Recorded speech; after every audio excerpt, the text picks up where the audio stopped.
তো আল্লাহর কাছে শুকরিয়া, আল্লাহ তাআলার একটা অশেষ রহমত এবং আগাম বার্তা, এটার জন্য আমি আল্লাহর কাছে শুকরিয়া।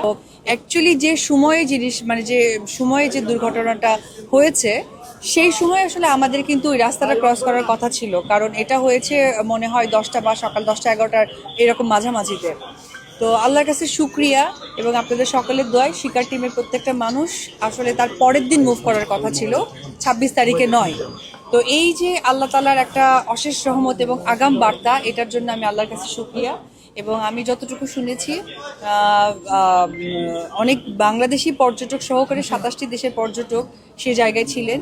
তো এটা আসলে খুবই দুঃখের এবং খুবই কষ্টের, যেটা আসলে ভাষায় প্রকাশ করার মতো নয়, কারণ হয়তোবা তারা আমার আপনজন নয়, কিন্তু তারা আমার আপন এবং আপনাদেরও আপন। তো সুতরাং বলবো যে আমরা সহি সালামতে শিকার টিম সুন্দর সুস্থভাবে ঢাকায় ফিরেছি। আপনার ব্যবসাকে আরও প্রফেশনাল ও ডিজিটালভাবে এগিয়ে নিতে চান? তাহলে হেল্পার ডিজি হতে পারে আপনার সঠিক সহযোগী। আমরা দিচ্ছি product photography, video editing, graphic design, digital marketing এবং ওয়েবসাইট ডিজাইন।